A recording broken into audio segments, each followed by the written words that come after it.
Rugare kereke yaisha wedu Jesu Kristu. Tinosangana zvakare riri Sabata romusi wokutanga kwomwedzi waNyamavhuvhu 2026, August 2026.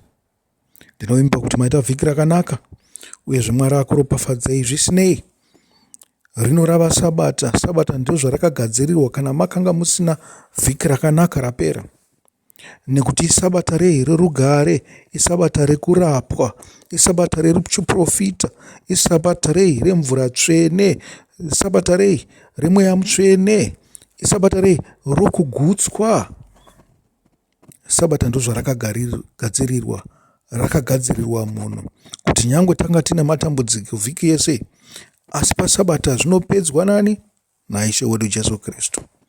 Saka ndinokuchingamidzai hama dzangu, ndichifara kuti Jehovha aita kuti tisangane zvakare mumwe musi. Chidzidzo chandinoda kutaura pamusoro pacho nhasi uno, ndoda kutaura pamusoro pezvokudya zvaingopuhwa vanhu. Ndichatarisa vanhu vatatu: Elijah, ndichatarisa ani? Johani, ndichatarisa ani? Emmanuel. Uyezve ndichangopawo chimwe chidzidzo chakati zvangu pane mamwe amavhesi atinenge tichitarisa. Amen. Tikaenda yatitangire pana Elijah, pana 1 Madzimambo 1 Madzimambo chapter chiko, 1 Madzimambo chapter 17. Zvikanzi Elijah muTishibhi anopuhwa kudya namakunguo. Nyaya yacho maiziva ka? Zvikanzi zvino Eria muTishibhi aigara muGiriadhi. Gileadhi yakafanana nenyika isiri munzvimbo tsvene. Saka zvakangofanana nyangwe zvazvo Galili yakanga iri munyika yaMwari, yakanga yakapuhwa vana vaIsraeri, asi yakanga yava nekuipa kwayakanga inayo. Muri kunzwa? Naikoko kuipa kweGariri kwakangofanana neGileadhi. Muri kupaonako? Akati kuna ani? Ahabhu, naJehovha Mwari waIsraeri mupenyu wandinoshumira, hakuchazova nedova kana nemvura inonaya mumakore anotevera kunze kwokutenge ndareva ini. Amen. Zvikanzi chiiko naElijah? Ari kuti chiiko apo? Hanzi nyangwe mune shoko raMwari, asi hakuna vhangeri ramuchawana rine musoro kusvikira ini ndabuditsa vhangeri. Muri kupanzwa ka? Ndizvo zvaari kutaura izvozvo. Ipapo shoko raJehovha rakasvika kuna Elia richiti, ibva pano nanga kumabvazuva undovanda parukova rweKeriti kumabvazuva kweJorodhani. Amen. Chiri kuitika apa ndechekuti Ahabhu akanga ari mukuru wenyika, akanga ari mambo panyika, uye zvaaida nyika yake nekuti aida hukuru. Nyange zvake aitadza kutonga, asi hukuru aihuda stereki, airombera hukuru. Kuna vamwe vanorombera hukuru, vatinoziva zvedu vazhinji mukati menyika, asi hakuzi kuti vanenge vachida vanhu hukuru chete hwavanenge vachida, nekuita sei? Nekuba mari, nokuita sei?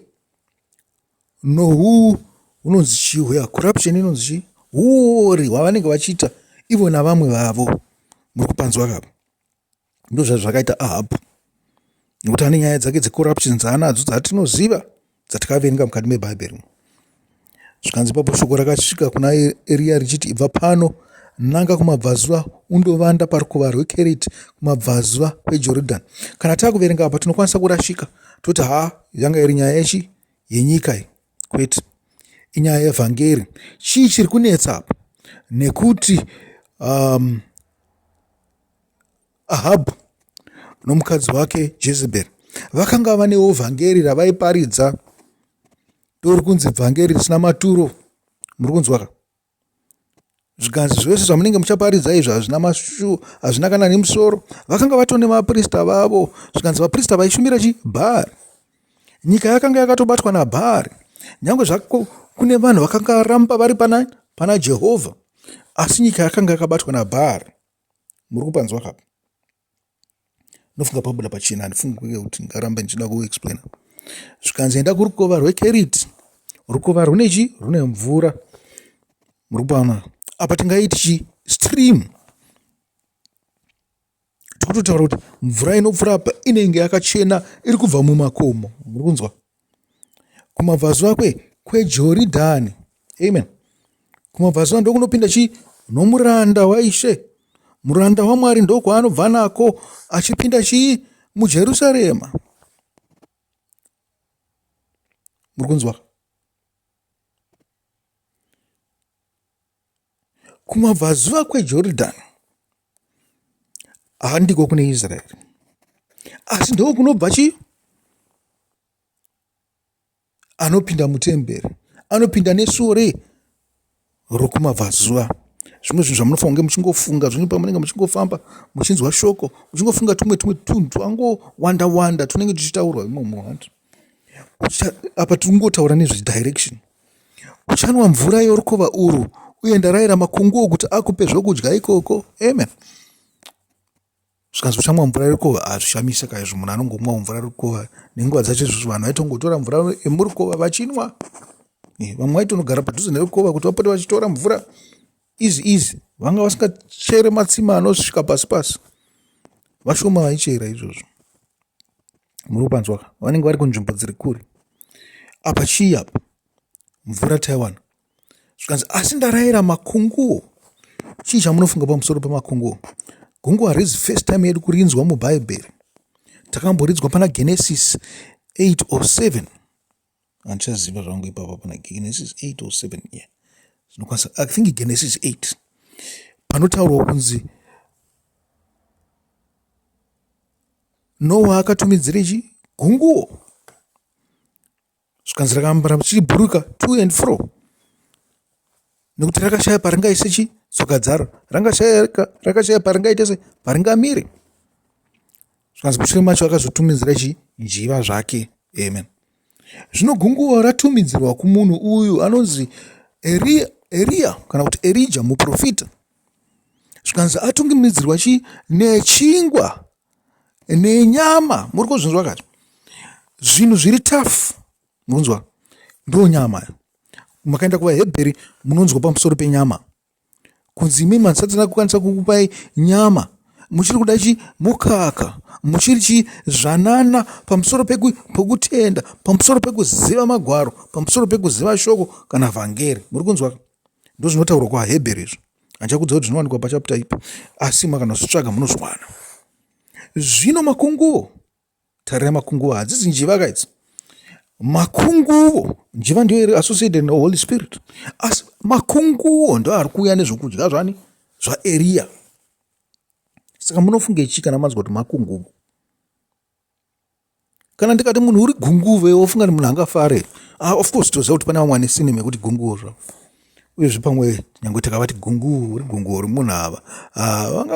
Vanokwanisa kutadza kufara. Nekuti vanenge vachiziva meaning inenge iri associated negunguo. Zvikanzi gunguo rakapona nehwakumukwaku. Saka wakati munhu uri gunguo remunhu angafunga kuti pamwe uri kumuita sei, uri kumutuka kana kumutsvinyira. Uri kumbonzwaka? Ehe. Saka gunguo hatingari associate zvakanyanya nevhangeri yechokwadi, zvichireva kuti pane zvinhu zvinonetsa zviri too tough zvarinouya naro zvinokwanisa kutadza kunzwisiswa nemunhuwo angori ordinary anopinda mukereke, anopinda musinagoge kutongodaro. Munhu anenge achitodawo Mwari asi angatadze kurinzwisisa, sekutadza kunzwisisa kwataita pakutanga apa pamba pachitaurwa nezva Elia naAhabhu. Isi tingafunga kuti ndezvekusanaya kwemvura yekudenga, asi zvinenge zvichitorevawo zvimwe zvinhandi. Ehe, ndo zvakaita. Saka kana zviri kupuhwa muprofita, ndosaka paiswa stream yemvura apa, nokuti muprofita achafunga zvakadzama, mweya uchataura naye ugomuudza kuti izvi zvinoreve chii. Uri kupanzwa? Ehe.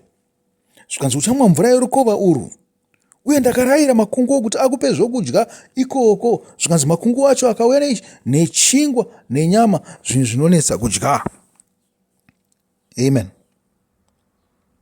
Zvikanzi makunguo akamuvigira chingwa nenyama mangwanani, nechingwa nenyama manheru, uye akamwa mvura murukova. Amen. It's obvious ka kuti pose paaitodya aitomwa mvura. Zvireva kuti mweya waMwari waishanda pashoko raiunzirwa namakunguo. Chingwa ndo zvinoreva shoko, zvakafanana nebhaibheri. Bhaibheri ichingwa ka, asi tinoriti chiguva. Amen. Nekuti kana usina nzwisiso zvingakunetse, ungabuditse zvakaora kubva mariri. Nyange zvichinzi shoko iroro rakainspirwa neHoly Spirit. Asi kana usina mweya mutsvene wacho, ungagoziva sei shoko iroro kuti rakainspirwa neHoly Spirit? Munofunga kuti vese vari kunze kunyika uku vasingade kuribata kana kuriverenga, kana vamwe vakamboriverenga vakarisiya, vane mweya mutsvene? Vakangoomerwa nazvo vakasiya, vakatinyepera kuti havanoziva Bhaibheri, hapana chavanoziva, ngavanyarare. Havana mweya waMwari. Dai variziva kuti mune chii mukati meBhaibheri, vangadai vachiribata mazuva ose vasingarisiye pasi. Unopanzwa? Rine zvakawanda zvatisinganzwisise Bhaibheri. Ndosaka tichitogara tichiribatawo nesu, nyange tichida zvedu kudzidzisa, asi tinotoribatawo mazuva tichitodzidza. Tichitokumbira Mwari kuti izvi zvinenge zvaita sei? Izvi zvinenge zvapaita nyama nechingwa apa. Tingazvikwanisi, kungodyawo zvedu, but dumbu richaoma. Zvinotoda mvura kuti tiseredzere. Muri kupanzwa kare? Tabva ipapo pana Eria apa, toenda zvedu pane mumwe akafanana naEria. Toenda panani? Pana Mako, kana toshandisa kupi? Ruka yakati rebei. Inotaura zvakanaka pamusoro paJohani Mubhabhatidzi, asi Mako iri short, kana Mateo iri short. PaMateo 3 ndo pamunowana zvakanyorwa pamusoro paJohani Mubhabhatidzi, achitaura pamusoro pekuuya kwaishe wedu Jesu Kristu. Amen.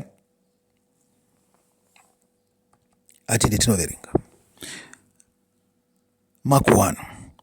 Kutanga kwevhangeri yaJesu Kristu mwanakomana waMwari. Amen.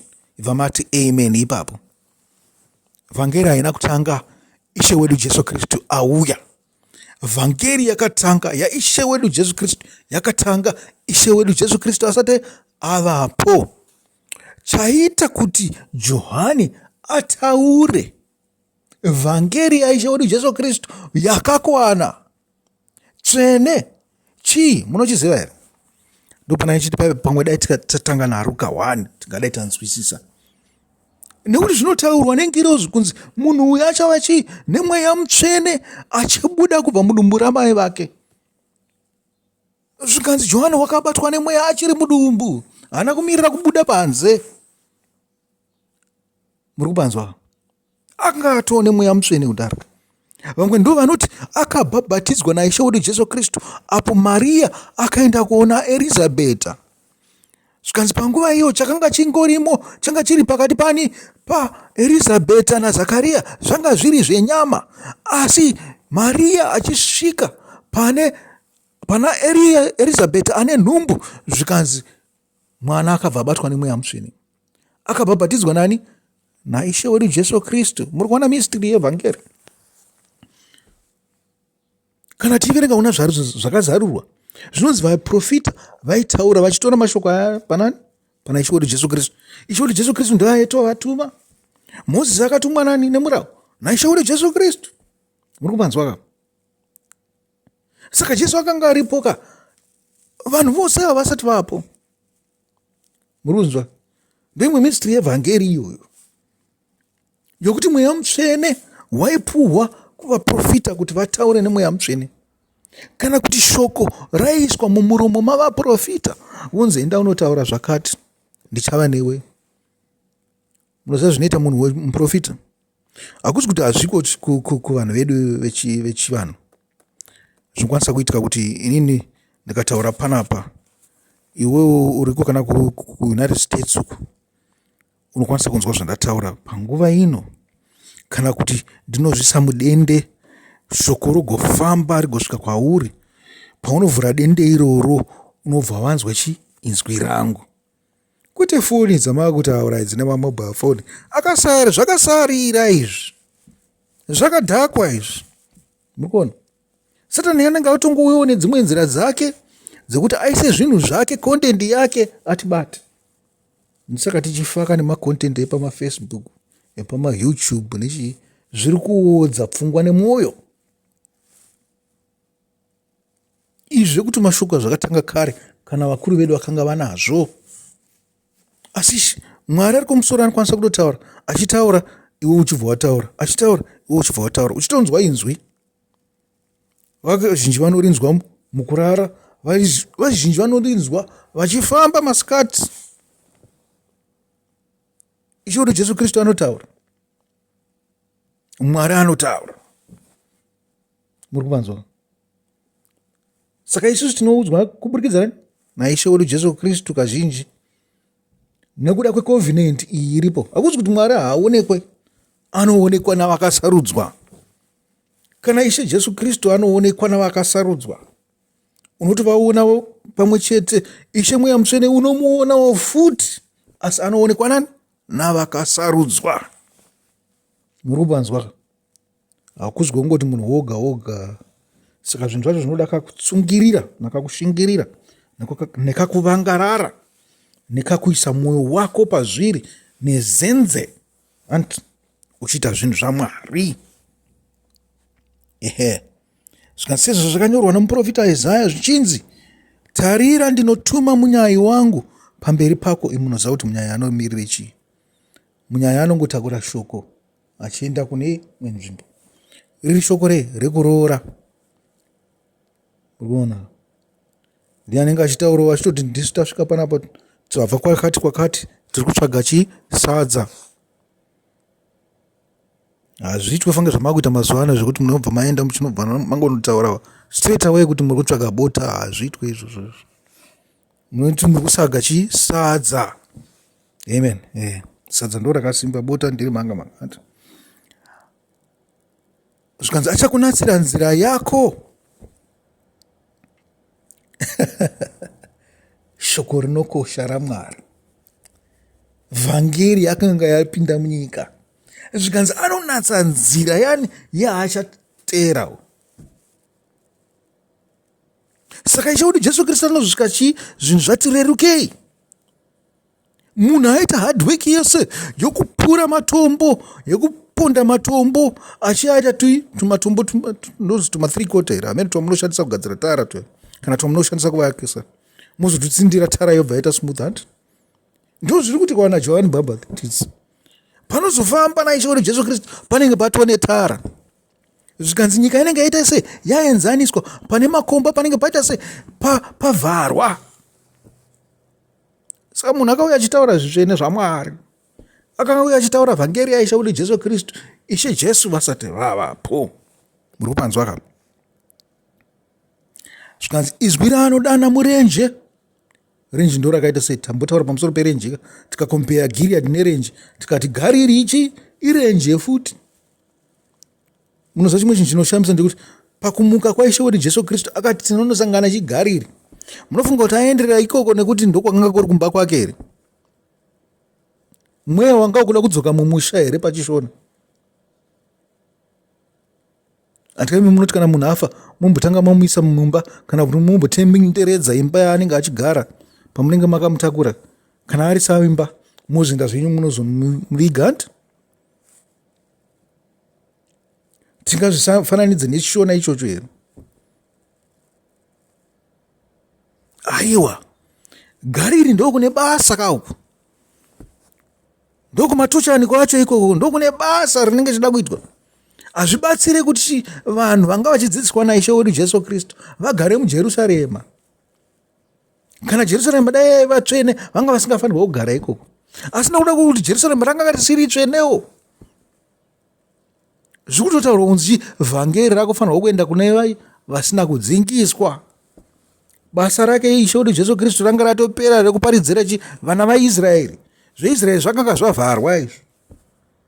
Tata kuenda pachi? Vanhu vose vakanga voita sevasina kudzingiswa. Amen. Gadzirai nzira yaIshe, ruramisai migwagwa yake. Zvikanzi Johani akauya achibhabhatidza murenje, achiparidza rubhabhatidzo rwokutendeuka kuti vanhu varegererwe zvivi zvavo. Amen. Sei pari kuparidzwa vhangeri rekutendeuka apa. Nokuda kwokuzvikudza kweimba yaIsraeri handi hazvirevi kuti kana mune mutemo kana makabata mabhaibheri hazvirevi kuti muri mutsvene. Saka bhaibheri patinoona bhaibheri tofanira kufunga chi kutendeuka nguva dzose. Nyange zvaro tichiri tiguva isu tinofanira kufunga kutendeuka. Zvatiri kuti sabata nhasi tofanira kunge tatomborangarira kuti vhiki yese yapera iyi tanga tichibata matakanana api. Nekuti zvatinopindana nazvo kumabasa, zvatinopindana nazvo mudzimba nemuzvikoro nemumigwagwa umu nemumafaro zvakawandisa. Tinenge tida kutofanirwa kutendeuka nguva yose. Muri kunzwa? Saka yatimbokompeya sabata nevhiki rapera kuti tizosvika pasabata, pane chimwe chinhu chatinofanira kunge taita. Tinofanira kunge tazvinyima zvinhu zvenyika, tadzoka kuna Mwari tichitsvaga kusandura mwoyo yedu, tichifungisisa zvose zvatakakanganisa kana kuti zvatakakanganisirwa zvinoita kuti titadze. Topinda pasabata tiri vatsvene. Amen. Takagadzirirwa mwoyo yedu kuti tigamuchire chi? Ishe wedu Jesu Kristu. Kana tabva panyika tingakwanise kugamuchira Ishe wedu Jesu Kristu zvakanaka pazuva rake. Kuzvinzwa? Ishe wedu Jesu Kristu anofanira kuita sei? Kumuka matiri. Zororo rugare. Zororo rohutsvene. Amen. Tichigara zvedu tiri mumagwaro, tichinyengetera, tichinamata, asi zvinonzi Ishe wedu anofanira kumuka matiri mukati mamazuva 3. Pachirongwa chatakaita pavhiki rakapera takataura pamusoro penhamba 3 nenhamba 7. Asi munoziva kuti nhamba 8 yakanaka here nenhamba 4 yakanaka. Nhamba 4 takataura nayo pamusoro anozandu Razaro, tichiudzwa nezvemazuva 4. Zvikanzi mazuva 4 anga atopfuura, asi kana takazvitarisa nemaverengerwo anoitwa mazuva mukati mebhaibheri tingangoti kumuka kwaRazaro kwakaitika pazuva reina. Chinhu chakanaka chakaitika pazuva reina. Muri kuzvinzwa? Nyange 3 yakanaka, 3 yakakosha kuna Mwari, asi musi we4 pane chimwe chinhu chatofanira kunge tichitarisa kuti chinenge chaitika. Muri kupanzwa? Musi wa8 wakanaka. Musi wemutambo wakanga uri musi wa8 dzimwe nguva. Pane mafunctions aya aita mafestival aita vhiki rose. Vaizocelebrata futi nemusi wa8. Vaitamba zvavo mutambo mumazuva 4, asi musi wa8 vaizocelebrata futi. Chitarirai muone zvazvinoita pamurayiro. Murayiro waMozisi pakuchecheudzwa kwaJohani Mubhabhatidzi. Saka ndaida kuti timboenda pana Ruka, but Ruka yakarebesa manje. Inotaura kuti Johani Mubhabhatidzi akachecheudzwa musi wa8. Vhiki rose ratopera. Saka namba 8 yakanaka ka? Hatikonkludei kuti yakanaka. Hatisi kuda kutaura zvedu nezvemusi wa4 nemusi wa8. Nhasi uno. Taatapa. Bhabhatidzo rokutendeuka kuti vanhu varegererwe zvivi zvavo. Nyika yose yaJudhea, tava pavhesi 5. Navanhu vaJerusarema vose vakaenda kwaari vakabhabhatidzwa naye muna Jorodhani vachireurura zvivi zvavo. Amen. Vanhu vatsvene vaizviti vatsvene navanhu veJudhea vakanga vachichiti isu takasarudzwa naMwari, navanhu vamwe vanhuwo pakazenge pana Jesu vanga vakubva kunzvimbo dzakasiyana siyana. Muri kuona? Kuna naGariri ikoko. Nekuti Jesu waifamba nenyika yose yaIsraeri. Aipinda pose pose. Muri kuona? Zvikanzi nyika yose yeJudhea navanhu veJerusarema vose vakaenda kwaari vakabhabhatidzwa naye muna Jorodhani vachireurura zvivi zvavo. Johani akanga akapfeka nguo yamakushe engamera nebhanhire reganda muchiuno chake. Aidya mhashu nouchi hwesango. Amen. Izvo kupfeka izvi tingangozvifananidza naErija zvake. Asi apa painzi aidya mhashu neuchi hwesango. Pakanaka patinofanirwa kunge tichipatarisa. Murubanzwa. Zvikanzi akaparidza achiti, shure kwangu kunouya mumwe ane simba kupfuureni, wandisino kufanira kukotama kuti ndisunungure rukanda rweshangu dzake. Ini ndakakubhabhatidzai nemvura, asi achakubhabhatidzai namweya mutsvene. Amen. Zvikanzi takabhabhatidzwa nemvura, takanyikwa mumvura, takagezeswa. Asi uyu anobhabhatidza nemweya mutsvene. Mvura hapasina basa rayo. Mweya mutsvene iye wakutotora nzvimbo yemvura.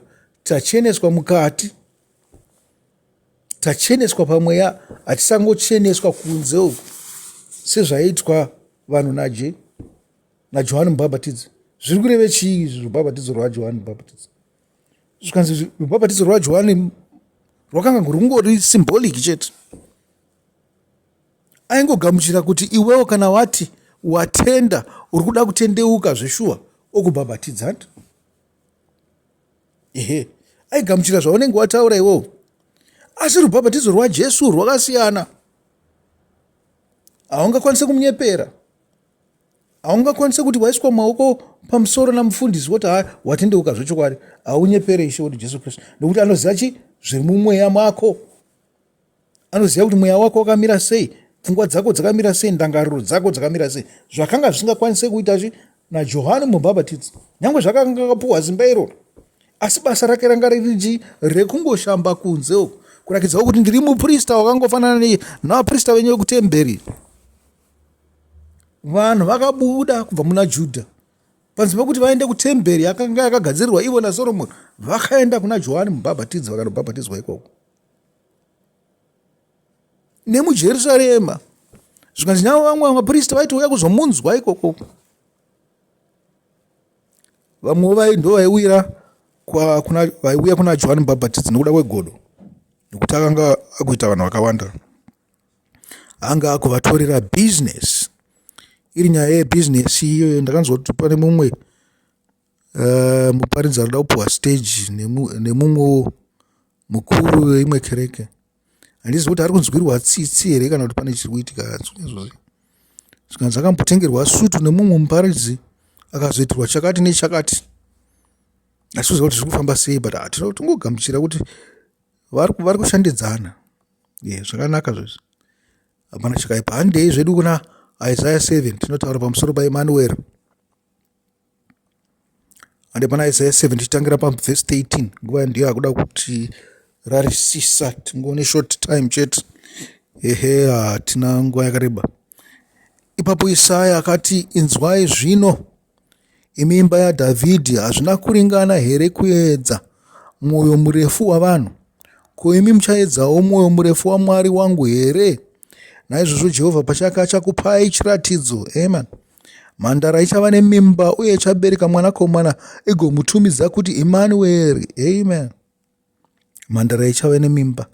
Ndiye uya akazobhabhatidza Johani Mubhabhatidzi achiri mudumbu mamai vake.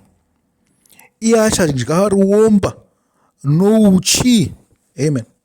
Ruomba kana makaenda kuzwi rechirungu inonzi cheese. Nehuchi. Paachaziva zvakakwana kuti arambe zvakaipa, achisarudza zvakarurama. Amen. Asi mwana asati anyatsoziva kuramba zvakaipa nokusarudza zvakanaka, nyika yamadzimambo maviri aunotya ichava dongo. Amen. Hatigumire ipapo kuvaenda. Iye achadya ruomba nouchi paachaziva zvakakwana kuti arambe zvakaipa achisarudza zvakanaka. Amen. Muri kupanzwa? Sei zvakasiyana nezvaidya Johani Mubhabhatidzi, ivo vose vari vanhu veVhangeri?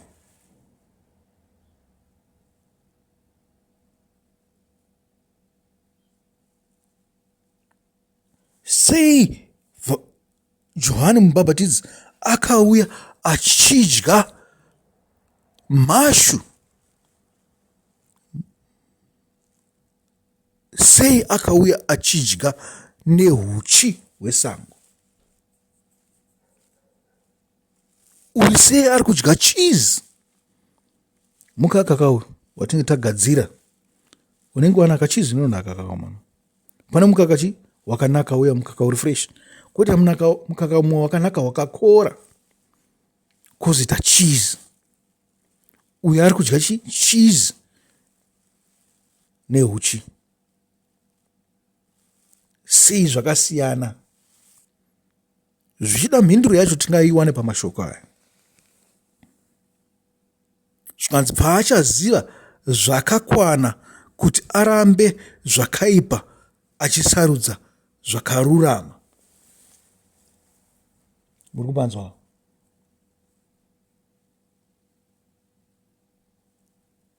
Kuziva zvakakwana, kukura pamweya kuti ukwanise kusarudza chakanaka nechakaipa. Nyaya iyi tinoitora panani? Pana Adamu naEvha, pamuti wokuziva zvakanaka nezvakaipa. Kungoziva zvakanaka nezvakaipa hazvina musoro, kuzvinzwa, kungoziva chete. Asi kuzosarudza chakanaka kwete chakaipa ndo zvinodikanwa naMwari.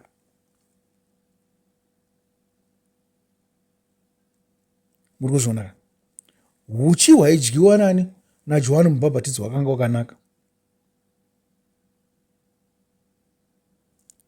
Mashuwo dzakanaka, hadzina kumbonzi dzakasvipa. Makaenda kuna Leviticus dzinotaura kuti unokwanisa kudya mashu. Zvimwe zvezvinhu zvakanaka. Asi sei akazodya mashu? Akadii kudyawo fangezva? Chikonzero chingava chekuti here akanga ari murombo uyezve achigara musango, saka aigowana mukaka wacho kupi wokuti akodzeki kana kuti agogadzirisa cheese? Ndo nyaya yacho here?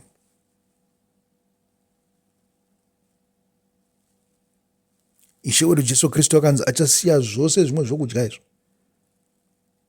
ozongodya cheese nehuchi. Zvakanaka zvinogara zvemukaka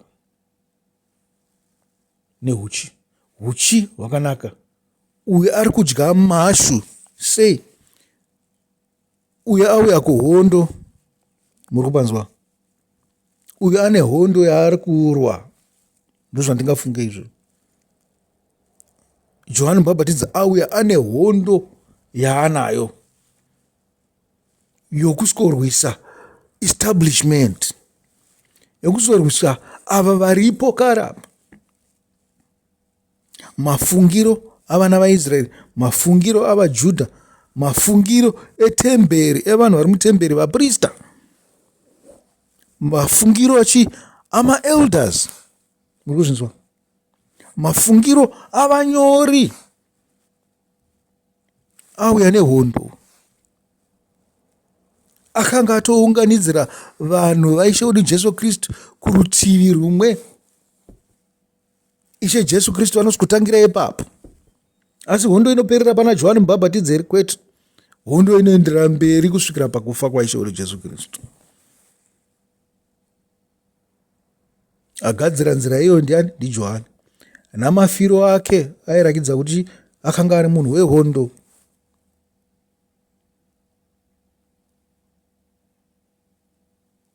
Uyu uri kuparidza nhaurwa yakanaka, nhaurwa tsvene. Uyu ari kuparidza nhaurwa yehondo yokutanga, yekuti ini ndiri kutora zvinhu izvi ndangoita semi, ndiri mupristawo semi, asi hatichawirirana panapa. Munofanirwa kutendeuka imi. Muri kuzvinzwa? Akavaudza kuti vana venyoka, ndani akuudza kuti nguva yeruponiso yasvika? Muri kutsvagei panapa? Muri kuda kubhabhatidzwa neni? Muri kuda kubhabhatidzirwei? Imuri vana venyoka, vana vani veuprista kahwo Aroni. Wakanga wapindwa napungwe, wakanga wapindwa naSatani. yatigumira ipapo. Ndicho chidzidzo chanayada kuti tigodzidza pamusoro pacho. Asi nguva yaita sei? Yaita shanje. Asi ndotenda kuti nezvose zvandataura nazvo pamusoro pazvo, nyange zvirizvo zvandanga ndisina chinangwa chikudzidzisa, tichingoita kuti tinzwisise mashoko, izvo zvakatikwanira pasabata rino. Mwari akuropafadzei mupedze sabata rake nokuva nesabata rakanaka kusvikira tasangana zvakare. cheSarai.